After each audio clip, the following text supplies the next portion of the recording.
Kenya's public debt has been increasing at an alarming rate in the last 8 years. As of June this year, our public debt was 6.6 trillion shillings. But how does debt affect the citizen beyond the common statements such as each Kenyan citizen, including those being born now, owes creditors at least 139,000 shillings due to public debt? So, beyond the cliches, what does it mean when the government keeps on getting loans? Lakini lazima tutafute pesa kwa sababu zetu hazitoshi, ndio tuhakikishe ya kwamba the needs of the people are also met.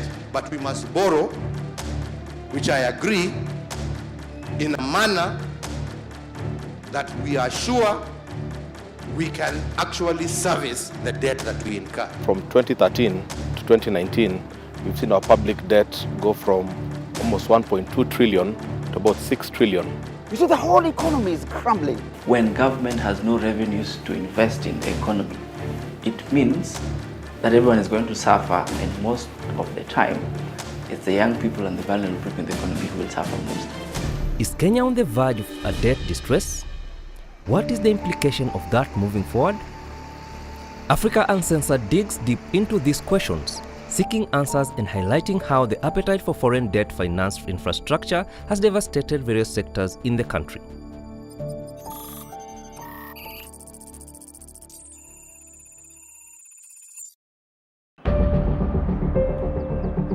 My name is Ken Gishinga. The issue of Kenyan debt has been a long journey.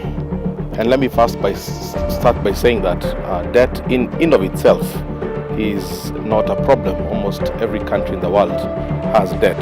Typically for any government, debt is normally paid through taxes. There are only two ways governments raise revenue.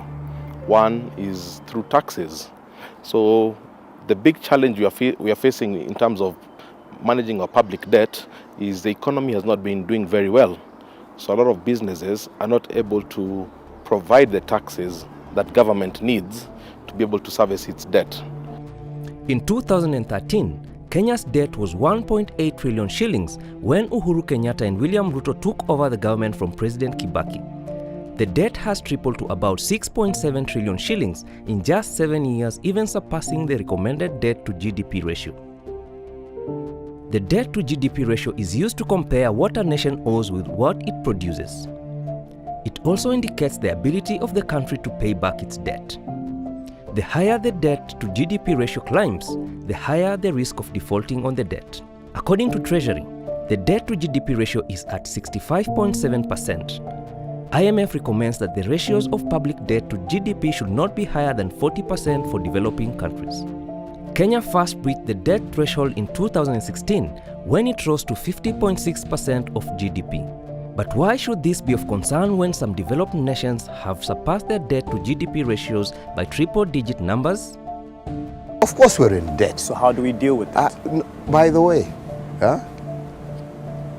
when you talk about our debt, do you know what the debt of the Japanese government is? Or what is Japan's debt? I'm not really concerned about Do you know what the Kenyan debt is? Yes. What is it? As I said. What is it? Right now, some figures at 4.5 trillion shillings. Don't talk about, I said, as a percentage of GDP. Talk like an economist. 56% of GDP. Of GDP? Yes. All right? Yes. What is Japan's debt? I'm not in Japan, so I'm not concerned about Japan. Japan's debt Kenya. is over 100% of their GDP. Japan. Okay? All right? Because, my friend, the issue of debt is not about incurring debt. It's about how you use that debt.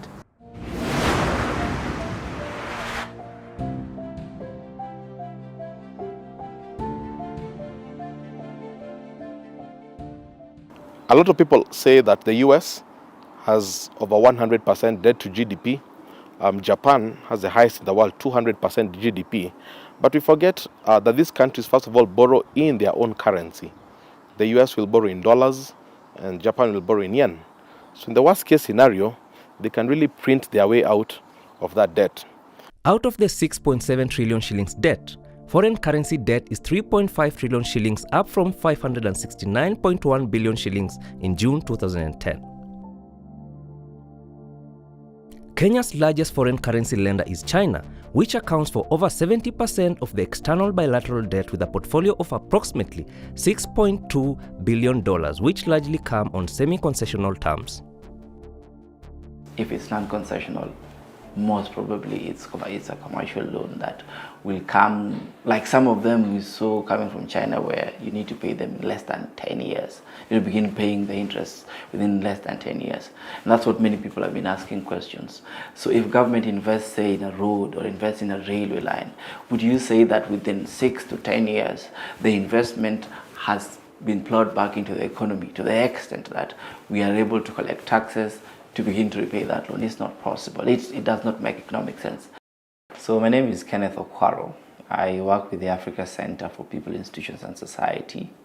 Our organization does research in public policy and analysis around how governments implement policies and how they impact the lives of their citizens.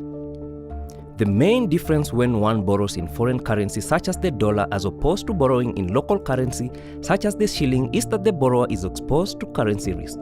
So, for instance, if today a young farmer by the name Wanjiku takes 1,000 loan from a bank at the exchange rate of 100 shillings, she will take home 100,000 shillings. When her loan matures in a year, what Wanjiku will pay back will depend on the changes in the value of the dollar against the shilling. If the shilling gained against the dollar and the exchange rate is 90 shillings, she will be smiling to the bank because she will pay back 90,000 shillings plus the interest. However, if the shilling weakened against the dollar to the rate of 110, she will pay back 110,000 shillings plus the interest. So, when Kenya borrows in foreign currency, we are exposed to such dynamics, and in current times we have been on the losing end as the shilling has not been gaining but weakening. Problem with debt is if you use it to consume. All right? I am confident that Kenyan debt, which is why it is so solid, is for infrastructural development that will benefit not just our generation, but future generations. Are we borrowing for the right reasons? In many cases, the initial reasons why it begins are very noble. We want a road that is going to connect this place to this other place to increase, movement and transportation and stuff. But eventually, either we change those plans, we adjust them, we increase the costs, then it just becomes weird.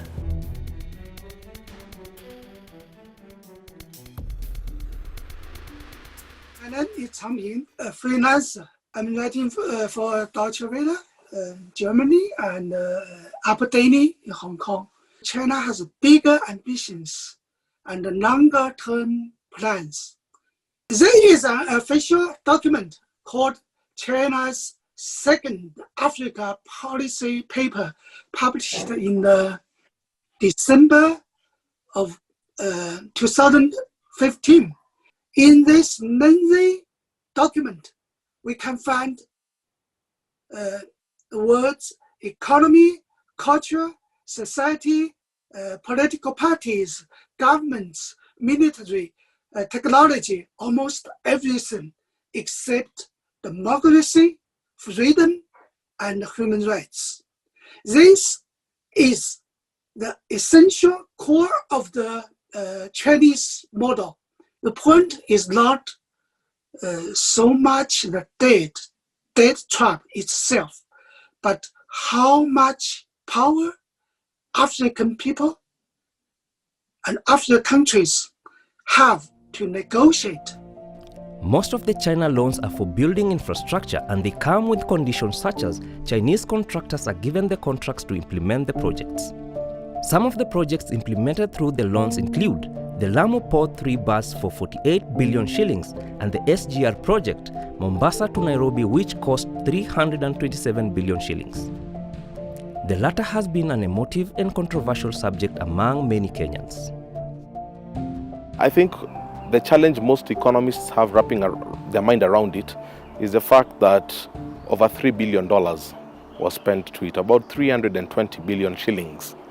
When people benchmark with other countries, it becomes very expensive. When you look at Ethiopia, even if the landscape of Ethiopia is different, but generally if you look at SGRs around the world and look at it per kilometer basis, people feel we paid way too much. Despite growing concern about the cost of the SGR, the Nairobi-Mombasa project was completed and launched in May 2017, just 3 months to the general election. This came with a promise of a better and prosperous future for the port of Mombasa and a boost in the economy of the coastal region. And the investments that we're making can only increase the level of business for Mombasa Port and increase the number of people who will be employed in this port. That will increase the prosperity of the people of Mombasa. Even though they were promised a brighter future as a result of the SGR, this was far from the truth. Mimi naitwa Salim Karama. Mimi ni mfanyaji biashara wa transport na makazi yangu ni Mombasa. Tumekuwa na kazi ya transport kwa muda mrefu, manake ilikuwa ni ya wazee. Lakini kufikia miaka hii ya karibuni 2-3, mambo yalibadilika kibiashara Mombasa. Kwa hivyo tumepata madhara makubwa kibiashara transport kutokana na wakati SGR ama serikali ikilazimisha makasha yapakiliwe kwa njia ya treni. In a bid by the government to increase its revenues to enable payment of the SGR loan, the Ministry of Transport gave a directive that all goods from the port of Mombasa had to be transported through the SGR to the Nairobi Inland Container Depot. This directive was later on reversed, but the Mombasa economy has never recovered. What we came to engage the national government about is how do we handle the transition? What mitigation measures should be put in place so that the residents, the business people, stakeholders can live side by side with the SGR. And we said that because the directive had been issued by the CG of KRA and the MD of KPA without full consultations, within 2 days actually, we directed that it be reversed and it remains suspended. However, the business community still feels the impact of the directive several months after the CS claimed to have reversed it. Imeniathiri mimi kama mimi Salim Karama. Kuna vijana ambao ilikuwa nimewaajiri kazi katika hizi truck. Mimi nilikuwa na truck 2. Truck moja zimekaa, imebidi nipeane mtu ile kichwa. Ndio ile kichwa nilikwambia nilipeana kwa sababu hakuna kazi. Salim laments that he had a thriving business before the introduction of the SGR cargo train, but that is not the case anymore. Mimi sahi kama vile nilivyokuambia, hakuna income yoyote ambayo mimi napata kwa muda wa 1.5 mpaka dakika hii. Hii gari unaona hapa ni yangu. Hii gari ilikuwa na insurance comprehensive, imekufa hapa ndani ya yadi. Kwa hivyo mimi sahi ni mwasirika mkubwa sana katika hali ya kiuchumi, na yote imechangiwa na viongozi wetu ambao wanafanya ubwenyenye ama ule ukoloni mamboleo. My name is Dennis Ombok. I'm the CEO for Kenya Transporters Association.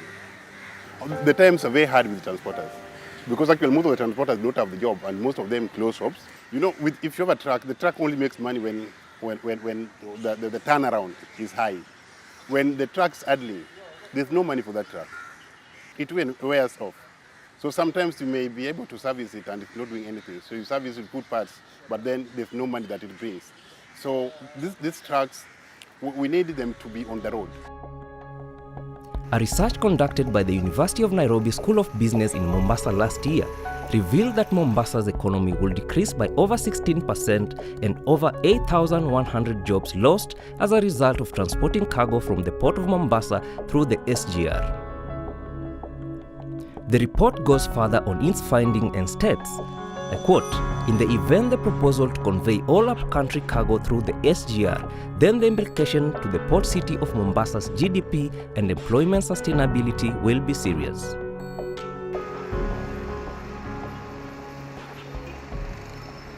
Niko na almost 1 year sijafanya kazi mahali. Majina yangu ni Ismail Rashid, truck driver. Hiyo ndio kazi yangu. Naona. ambapo hakuna mtu ambaye atakakae bila kazi, ushaona. Lakini unajikuta huko kazini na si watu ndio umetaka usiwe kazini, ushaona. Changamoto moja ni kama hivyo sasa, kazi pia zimepungua, ushaona. Kwa sababu mwenyewe nasema, sisemi yani siwezi jisifu hata profession, but I can say I'm a profession because nishafanya kazi hata nje. Nishafanya Saudia as a truck driver. Ushaona. Nimezunguka Saudia yote ile. All capital cities kwa tuna. Ushaona. Asa I don't deserve to stay without a job for 1 year, ushaona, as a professional driver. Unaona. Tena in your country. Mpaka sasa hata mimi nilikuwa niondoke niende Kuwait. Rashid had prepared to leave the country in search of opportunities in the Middle East. However, just as soon as his visa came, the corona pandemic hit the world and his plans failed, so his only alternative was to continue looking for jobs locally. Unaenda kwa play mahali tajiri, unakuta kwambia angalia gari zimesimama. Paka inabidi asampigia simu tu kila saa, vipi bosi bado upo? Paka anakuambia wewe hapa bado kijana wangu, lakini angalia kwingine kokote ambako ukipata kwingine wefanya. 1 year sasa siko kazi, paka sasa siko kazi. Na uko na family. Na unajua mahoma hayaulizi ile kugonjeka ile. Mtu kwa mgonjwa haiulizi ati una pesa ndio nikuje hapo nikuletee ugonjwa, nilete homa malaria, unaona. Rashid believes that the SGR cargo train is the genesis of his problems. Ni SGR of course. Yes, kwa sababu there is no time ati shendo za kazi mahali tena katika kampuni kama 3 ama 4. Ama hata mwenyewe ukikaa ukitembea katika hizi yadi as a driver unakuta trucks zimesimama hapo. Though living in 2 different estates separated by the Mombasa Central Business District, Gabriel Nyange and Rashid Ismail have 2 things in common. They both worked in the transport sector and both are now jobless. I'm the breadwinner of a very young family because I just got married 2 years ago and had my first daughter just approximately a year ago because she's now 7 months old. Okay, upande wa kazi, watu kama sisi tumeathirika sana. Manake kwa sababu hii SGR ilivyoanza kutoa kazi kutoka Mombasa to Nairobi, imebidi makampuni ama kampuni zetu kwa like me personally nimekuwa affected. Tumekuwa retrenched, tumepewa barua, turudi nyumbani. And unapata mtu kama mimi nilikuwa na loan already na kampuni. So unapata ile miaka yenye nimefanya only few years. Nikianza fanya clearance na wao, still ile pesa yangu inaenda yote kwa loan. I'm just going home with nothing. Gabriel worked in a container freight station, or popularly known as a CFS, which is a warehouse where cargo belonging to various importers and exporters is consolidated before being imported or exported. I remember in my company tulikuwa approximately 341 people. And right now, the company downsized its operation to 41 people. So unapata majority of the people have been negatively affected by the SGR, manake tumeenda manyumbani. Na wengi tulianza pia mabiashara nini ipo, so unapata pia biashara kwa ujumla haziendi. His wife was also employed in the transport sector and just like Gabriel, she too lost her job. Gabriel now drives a taxi and he says it does not generate enough income to sustain his young family. Unajua wakati uko kazi, okay, you are guaranteed like each and every month, kama ni monthly kama ni weekly unalipo, each and every month uko na payslip. Payslip mnajipanga wewe na familia yako venye mtaishi according to the size of your payslip. Lakini right now you wanna find you have nothing. You have nothing to bring home. You have nothing left for you. So unapata maisha inakuwa ngumu sana. CFSs have been among the worst hit by the SGR, sending home thousands of their staff. This was occasioned by the reduction in volumes and revenues.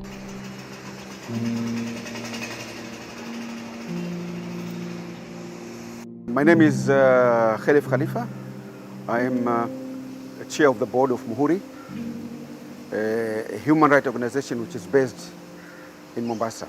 Companies can afford to move away from Mombasa, but people cannot afford relocating from Mombasa to other counties. And this is not right. It is unconstitutional. You have CFSs, almost about 21 or 22 of them. Now they are rendered useless. Okay, big merchant companies now they are closing or relocating to other ports like Dar es Salaam. Now all these thousands of people will lose their jobs.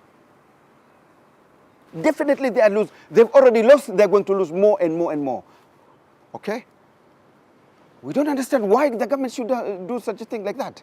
The point there is that businesses that would normally thrive when the tax environment is favorable, it's suddenly not safe or it's not viable. So, how much do truck owners lose when their trucks lie idle in the yards? I'm Douglas Chirchir, Operations Manager, Linear East Africa. We handle both import, export, FCL, LCL shipments. For one movement, one truck can transport 1 40-feet container from Mombasa to Nairobi at around 85,000 Kenyan shillings. And per week, one truck can even go 3 trips per week. Now, we have our trucks which are still lying Shell, Jomvu Meritini for 2 weeks. There is no any movement, so you can calculate. You are losing more than 500,000 per week. Hii ni NTSA. Wameniambia Dear Salim Said, annual inspection sticker for your vehicle have expired. It is an offense to operate a vehicle without a valid inspection sticker. You are required to log into your team's account and book for inspection for immediate effect. Just imagine, mimi sahi gari zangu zimelala. Mimi ndugu yangu, kwanza naweza kukwambia saizi gari yangu haifanyi kazi. Niko na gharama kwanza. Serikali haitaki kujua gari yako ilikuwa imelala, haikulala. Ni lazima nilipe advance tax. Ni lazima niende nifanyie inspection. Every month mimi nachajua 5,000. Itabidi niongee na owner, pengine anionee huruma na anaona kazi hakuna, aniwevie hii charges ya hii yard. Sababu gari sasa ni mwaka mmoja na nusu ama na miezi kadhaa imelala, na si mimi peke yangu. Unlike CFS owners who can retrench, close down shop or move to Nairobi and Naivasha, for truck owners is a catch-22 situation, as remaining with the truck is a costly affair. But then again, selling it at this time cannot fetch more than half its market value. Kwa saa hizi hata nikitaka uza gari, saa hii gari pamoja na trailer ni 3.5, 2.8. Lakini kwa sasa nikitaka kuiuza hata 1.5 mimi sitapata kwa hii gari, kwa sababu hakuna mtu anafanya biashara. Leo ilikuwa gari ukienda kuichukua zile XUK unachukua kichwa kwa 4.5, 5 million.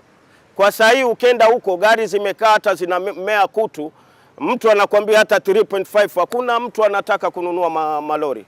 Reasons behind, we are still bewildered why the government should do such a thing.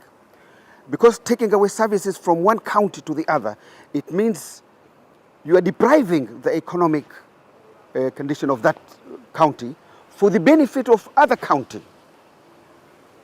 So there are people going to benefit in Nairobi, while people of Mombasa are deprived of the economy.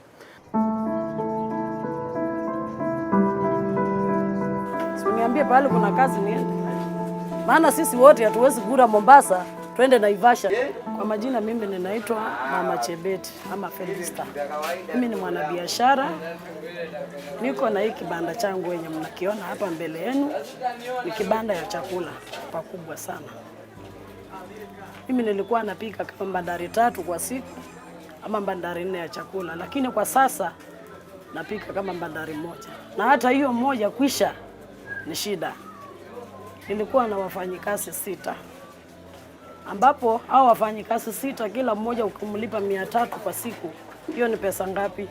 Kwa sasa siwezi kumanage kuwalipa. Mpaka nichukue kama 4 ndio waingie, wengine watume waende hofu. Kwa siku nilikuwa ninaweza kwenda nyumbani na 15,000 kama nimenunua kila kitu. Lakini kwa sasa siwezi nikaziona. Kama ni kwenda nyumbani labda 2,000 ama 3,000 ndio naweka mfukoni ndio niondoke. Na bado sijanunua stock. Tumejaribu kulilia serikali yetu, lakini hatuoni kana kwamba serikali inatusikiza. Sisi ni wazazi. Tumezaa, tuko na watoto. Watoto wetu wanasoma. Lakini kwa sasa tunaona pahali penye tunaelekea watoto wetu hawataweza kusoma, na hasa katika kaunti ya Mombasa. Kweli unaona kijana anakuja kwako anakuambia mama sijakula kitu tangu asubuhi. Nikatie tu hata chapati mbili tu, nikule tu, nishikilie tumbo. Na hana lolote ya kukupa. Unamwangalia, unamhurumia kwa kuwa wewe ni mzazi. Lakini ukimpa leo, kesho utampa. Huwezi kumpa kila siku. Mwaka ujao kama vile wanasema watapeleka mzigo yote iende Naivasha. Nafikiri Mombasa itaisha completely. Hakuna kitu itabaki Mombasa. Na hao watu wote watahama. Wale watabaki labda ni wenye kuzaliwa. Na hao wenye kuzaliwa pia watakula nini? Na hizi mijengo zote yenye wamejenga huku watafanyia nini? Ninaomba kabisa kama Uhuru anaweza. Hayue kana kwamba yeye ni binadamu kama sisi. Yeye halizaliwa kama sisi. Sisi tulimchagua kama kiongozi. Na kama inawezekana, haangalie. Hii kitu si ya mtu, atakaa miaka yake itaisha, hatawacha mwingine atakuja kutawala pia na sheria zake. Lakini yeye asiwache machozi ya watoto imulilie kwa kulala njaa. Details of the SGR contract have always been a thorny issue for the government, especially with a growing concern that the Port of Mombasa might have been signed off as collateral for the loan. The Chinese government themselves say that that is nonsense, that it doesn't exist. Yeah, I am telling you, it doesn't exist. All right? You want a copy of the contract? My friend, I'll get it to you tomorrow. And if you prove your point that it exists, that there is anywhere, yeah, then you will have a point. Okay. Tafadhali jameni, hii mambo ya porojo, jameni, hii ni watu ya porojo. Even though the president promised to make public the SGR contracts in December 2018, this is yet to happen. Instead, Kenyans have been treated to shocking leaks of the contract. Revelations that Kenyans were shortchanged during negotiations for the construction of the standard gauge railway. Details seen by NTV show the exaggerated cost for goods and services procured by the parties that signed the initial agreement in 2012. In the Pillars of Greed expose by Daily Nation, Kenyans were given a glimpse of what cost might have made the taxpayer incur the 327 billion shilling cost. For instance, the grass used for landscaping cost 1 billion shillings. Furnishing of the chief engineer's offices cost 57 million shillings. 2 LaserJet printers cost 513,700 shillings, yet the market price for the same range between 40 to 50,000 shillings. 45-seater shuttle buses for staff was bought at an inflated cost of 25 million shillings. A state-of-the-art 45 bus would cost between 10 to 15 million shillings. The taxpayer also coughed up 239 million shillings for entertainment for the expatriates as they worked on the SGR project. Also, in the special audit report by the Auditor General on the account of the National Land Commission, the Auditor General identified irregularities and weaknesses of the SGR land acquisition process. For instance, the National Land Commission paid 221 million shillings to Kebeiwo Investment, a private company, for 4 properties that were along the Embakasi Station Railway Reserve, which means they bought back land that belonged to Kenya Railways. According to the audit report, a further 4.5 billion shillings was used to acquire land that might have been public land. Even though it is a common belief at the coast that the people of Nakuru County are the biggest beneficiary of the recently launched Inland Dry Port, this is not the case, at least as of now, according to some residents of Nakuru County.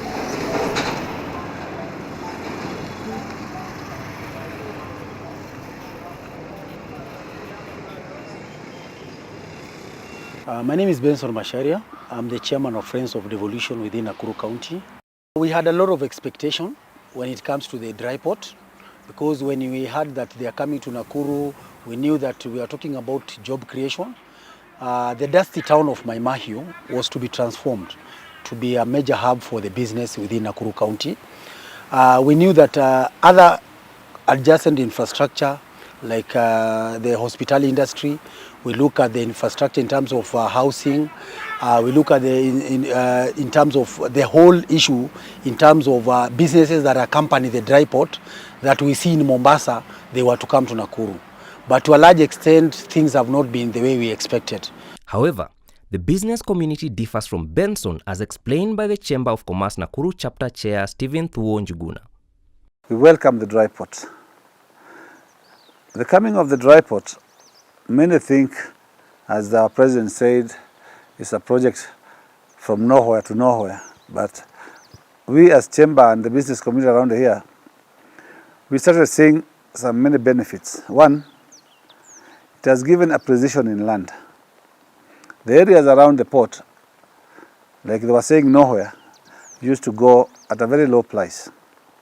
An acre could go to 300,000. But right now, and just a start, an acre is going for 2 to 3 million shillings. So already the landowners there have seen the difference in appreciation of their land, and it is still going up. Njuguna admits that the benefits are yet to trickle down to the larger community. But he is optimistic. We take it as a source of employment, because in all those godowns going to be built there, in all the activities between the port and the industrial park, labor is needed. So locals stands a chance to benefit from employment. So, what happens to the people of coastal counties who depended on the port for their livelihoods? I wish them the best, but they can expand. They have another port, the Lamu port that is coming up on the northern corridor. They'll still have their share. We cannot kill one economy and come and improve economy of a different area. Yes, we come from Nakuru, but our idea is not that we kill the Mombasa economy and then we come and uplift Nakuru's economy. By the way, today, leo hii tukiongea, yeah, 2018, ile tulikuwa tumekubaliana na wale ambao ni wa China ambao walitupatia hii mkopo, tulikuwa tuwe tunasafirisha 6 trains kati ya Mombasa na Nairobi. Leo hii, my friend, tumefika kiwango ya 2020 where we are moving approximately 11 to 12 trains every day. My friends, we are ahead of our payment schedule. However, even as the president boasted of Kenya being ahead in the repayment schedule, it has been revealed that since its launch in 2017, the SGR has posted a combined operating loss of 21.68 billion shillings. This operation loss has caused the Kenya Railway Company to default an estimated 40 billion shillings payout to China's Africa Star Railway Operation Company, which runs both passenger and cargo services on the SGR. Back in Mombasa, for Rashid and Gabriel, life has been a roller coaster of hard days and tough times since the day they lost their respective jobs. Mimi bwana naweza sema najimudu through donors bwana. Friends. Kwa sababu as a driver I have many friends. You see?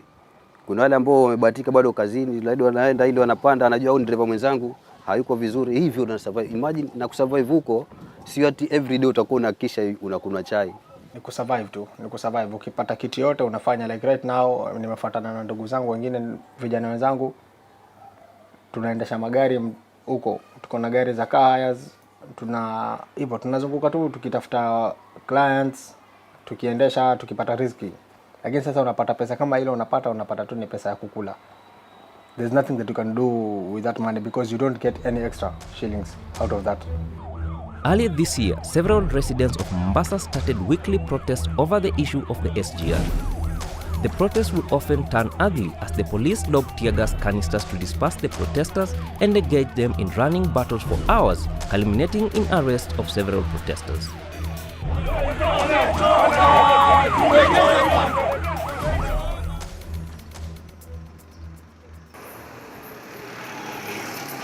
Wakati nikianza familia I had a lot of goals in my mind.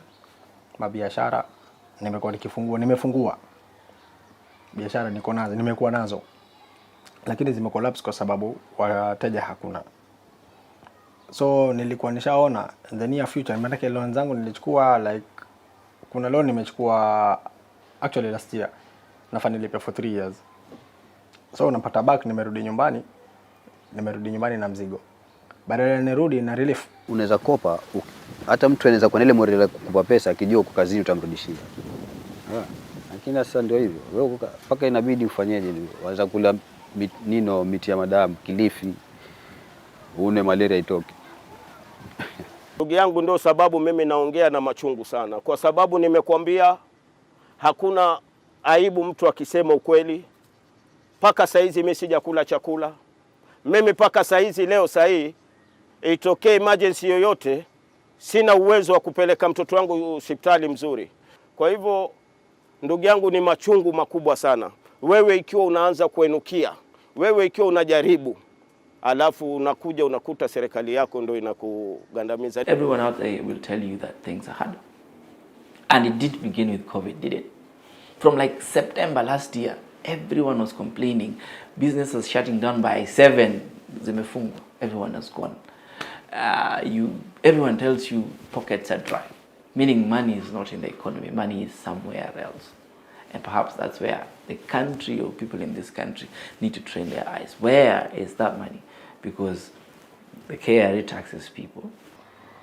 I think Mombasa tukiendelea hivi hakuna future. Ile kusema tu kweli, hakuna future kwa sababu initially we were too dependent on tourism.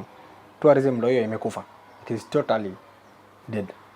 Tukakuja evolve, tukakuwa tuna depend na port operations. Port operations ndio hii, na unasikia bado wanataka kufungua Naivasha na bado Kisumu pia inafunguliwa.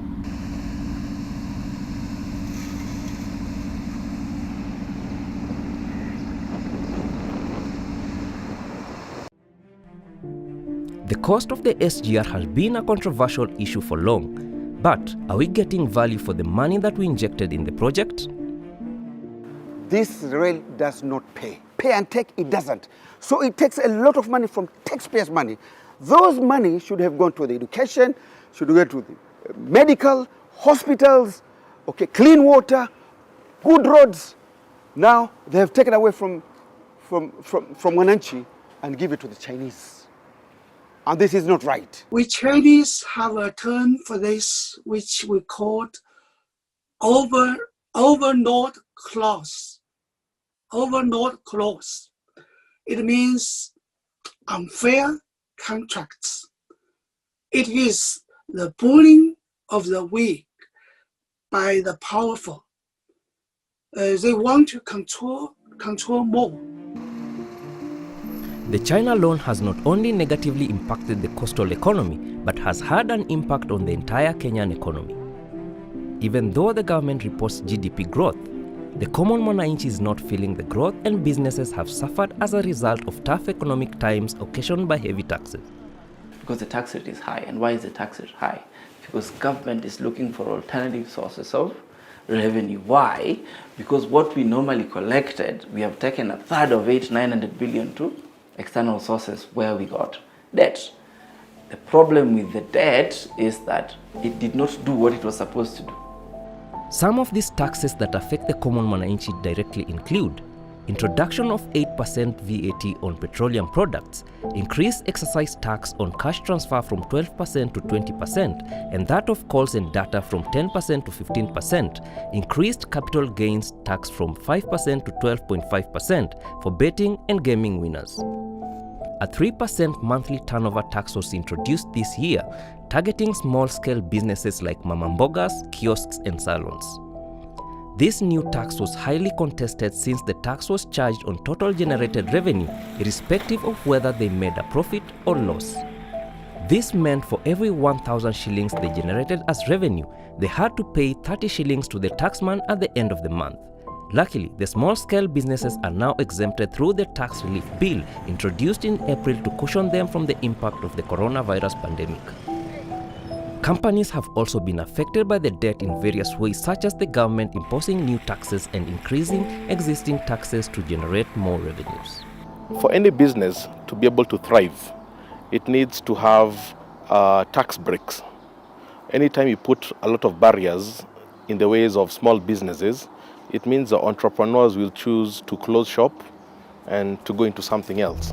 The Chinese loans also come with a lot of bilateral collaboration and businesses. However, the trade between Kenya and China is not balanced. There is a big trade imbalance between Kenya and China, as Kenya imports a lot from China, but China imports very little from Kenya.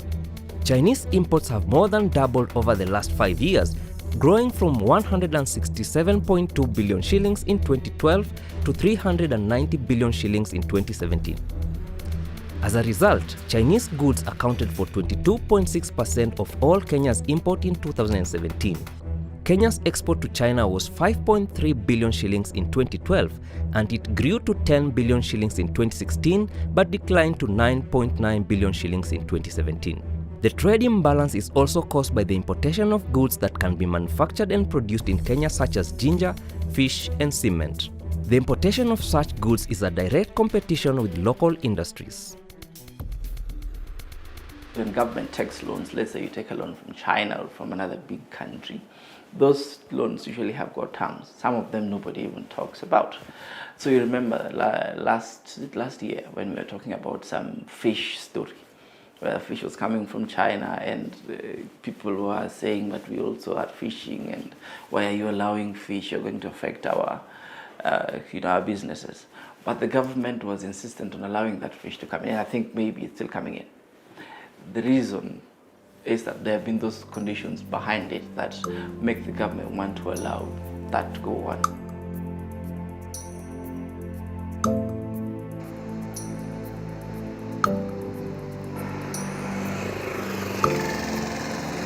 Katika hili ziwa la Victoria, samaki mkubwa ni ule anaitwa mbuta. Titus Mulwa has been fishing in Lake Victoria for the past 20 years. The past 3 years have changed the fishing dynamics in Lake Victoria. Kuwa kwamba upande wa kwanza ni kwamba vile soko ya samaki pia ilikuja ikaingiliwa na soko na samaki kutoka nchi zingine zikaingia katika soko letu. Sasa mvuvi hajakuwa na maisha mazuri kwa sababu ile kidogo anapata hapati bei nzuri. Unaona, sasa hiyo ndio shida kubwa ambayo pia iko katika hili eneo. Sasa kama mimi binafsi, unajua kama nimeshika samaki wangu, nilikuwa najua nikifika pale nje nikuuziwa kina mama nitapata pesa nzuri ya kuweza kuniwezesha kupata kopo langu la uji, peleka mtoto shuleni kusoma, kupanga kulipa nyumba, rent na shughuli zingine za kibinadamu. Lakini sasa kuna samaki ambao wanasemekana wanatoka katika nchi ya China. Samaki hawa wameathiri pakubwa soko la samaki mjini Kisumu. Manake Kisumu imekuwa kama ni soko kubwa la samaki kutoka nchi ya China. So hiyo samaki imetuweka mahali pabaya. Juu saa hii kitambo tulikuwa tunapata samaki ingine ukienda kuuza huko unaweza uza 600 700 kwa samaki moja. But saa hii hata ukienda kwa wamama wanalia bei. Once cheap fish from China flooded the market, local fishermen started making losses as they could not match up the prices offered for imported fish. Kama kitambo tulikuwa tunapata hata kama pieces 10. Tukipata pieces 10 unaweza uza hata 3,500, 4,000. But saa hii samaki moja yenye tulikuwa tunauza 650, saa hii wanachukua na 300. Ikiwa umefinya sana ni 350. So ndio maana sasa tunalia hiyo samaki imetuharibia biashara. Some fishmongers have also devised a technique to deceive unsuspecting buyers that the fish they are buying is fresh from the lake by placing the imported fish right on the shores of Lake Victoria. Hao ni majenti sababu wanafanya alfajiri, wametoa kwa container na zinakuja kwa sababu wanajua watu wanapenda samaki kutoka hapa. Sasa wao wakija utadhania ametoka nayo hapa na kumbe agenti wake alishaenda amechukua amebeba kwa gunia ikuwa katika barafu. Sasa anaiweka kwa maji ile barafu yeyuke. Sasa ukiona bila kujua kama wewe si mwenyeji utanunua moja kwa moja kwa kuamini kwamba imetoka ziwani. Lakini ikiwa wewe ni mwenyeji utaangalia gills. Ukiona gills zake zikiwa nyekundu ama zikionekana ziko na uhai unajua hiyo imetoka hapa ziwani. Lakini ukiona zikiwa pale ama ikionekana haina damu ndani, hiyo basi si ya kutoka ziwa la Victoria. Michael believes that the government has sanctioned the flooding of fish from China to the Kenyan market. Ni kama serikali inaleta hii samaki juu from China mpaka hapa, hesi kuja kama government hajajua hii mambo. So ni kama hii serikali ndio inaleta hizo samaki ama kuna wengine wameingia na hao wanafanya combination.